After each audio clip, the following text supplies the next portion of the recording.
Good morning, everyone. This is class 6th, chapter number 16, Growth of New Ideas from Social Study Textbook. And today my topic is first Upanishad, second Jainism, subtopic is Life of Mahavira. इस chapter के माध्यम से आज आप समझेंगे कि उपनिषद का मतलब क्या होता है, भारत में जैनिज्म यानी जैन धर्म की स्थापना कब हुई और इसके साथ ही साथ आप इस चैप्टर के माध्यम से महावीर के बारे में भी जानेंगे। जैसे कि मैंने आपको बताया कि इस चैप्टर के माध्यम से आज आप उपनिषद और महावीर जी के बारे में जानेंगे। इस चैप्टर को शुरू करने से पहले हमें यह जानना बहुत ही ज़रूरी है कि 6th सेंचुरी यानी 6वीं शताब्दी के अंतर्गत उस समय भारत की स्थिति क्या थी और लोग क्या सोचते थे। Now, by the 6th century BC, religious activities in India had become extremely rigid, ritualistic, and bound by caste rules. People were dissatisfied and began thinking they wanted to know the truth about God and the world. जैसा कि आप जानते हैं, भारत के अंदर 6ठी शताब्दी ईसा पूर्व तक भारत में धार्मिक गतिविधियां अत्यंत कठोर कर्मकांड और जाति के नियमों से बंधी हुई थी। लोग असंतुष्ट थे और सोचने लगे और लोगों के अंदर उस समय यह इच्छा थी कि वे भगवान और दुनिया के बारे में सच्चाई जानना चाहते थे। यहाँ पर एक शब्द आया है BC. BC means before Christ, जिसका मतलब होता है ईसा मसीह के जन्म के पहले। Now, to know the realism, many thinkers gave up material life and went in search of the greater truths. Some others shared their ideas with people and had many followers. We find an echo of these ideas in the Upanishad, Jainism and Buddhism. जैसा कि आप जान चुके हैं, भारत के अंदर 6ठी शताब्दी आते आते लोगों के अंदर अब सच्चाई जानने की इच्छा प्रवृत्ति हुई।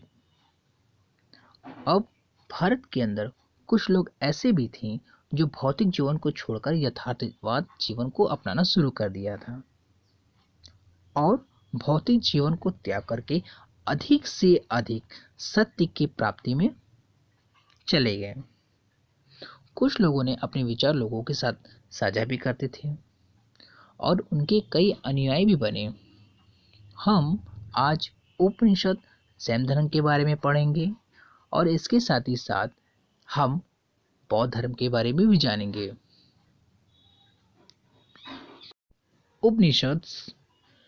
Upanishad means to be seated at the feet of Guru. The Upanishads are also called Vedanta, which means the end of the Vedas. उपनिषद, जैसा कि आप यहाँ पर उपनिषद को समझ रहे हैं, उपनिषद का अर्थ गुरु के चरणों में बैठना मीन्स कहने का तात्पर्य है कि गुरु के निकट बैठ करके ज्ञान की प्राप्त करना। उपनिषदों को वेदांत भी कहा जाता है, जिसका अर्थ होता है वेदों का अंत। Jainism has a unique place in the history of religion in India. According to tradition, the founder of Tirthakara means bridge to enlightenment of the faith was Rishabdev. Vardhamana Mahavira was the last of the 24 Jain Tirthakars. Jainism means Jain धर्म। जैन धर्म भारत के धर्मों के इतिहास में एक विशिष्ट स्थान रखता है। परंपरा के अनुसार विश्वास के संस्थापक यानी जैन धर्म के जो संस्थापक थे वो ऋषभ देव जी थे।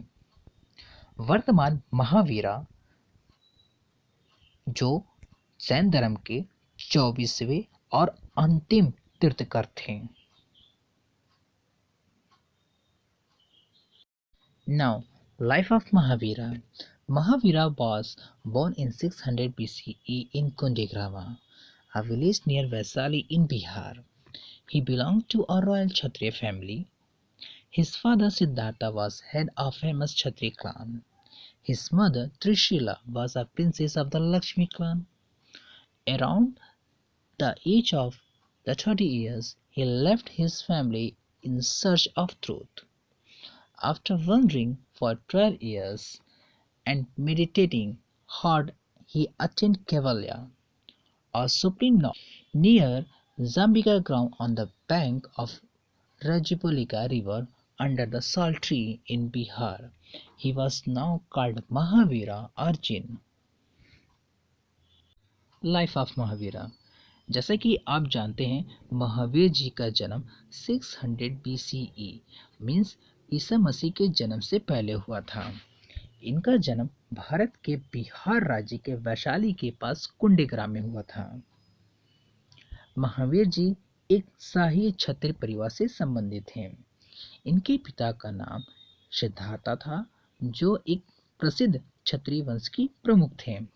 अगर इनकी माता जी के बारे में बात की जाए, इनकी माता का नाम त्रिशला था, जो कि लक्ष्मी काकी राजकुमारी थी। जब महावीर जी की आयु 30 साल की हो जाती है तो ये अपने परिवार को छोड़ देते हैं और और सच्चाई की तलाश में 12 वर्षों तक भटकने और कठिन ध्यान करने के बाद इन्होंने बिहार के साल वृक्ष के नीचे ऋजुपालिका नदी के तट पर जाम्बिका ग्राम के पास केवल्या मीन्स सर्वोच्च ज्ञान की प्राप्ति हुई। यहीं से महावीर जी महावीर और जिन कहलाने लगे। कहने का तात्पर्य यह है, जब महावीर जी को ज्ञान की प्राप्ति हो गई तो ये महावीर और जिन कहलाने लगे। Students, part first is finished, and next video you will be study teachings of Mahavira and Buddhism. Thank you.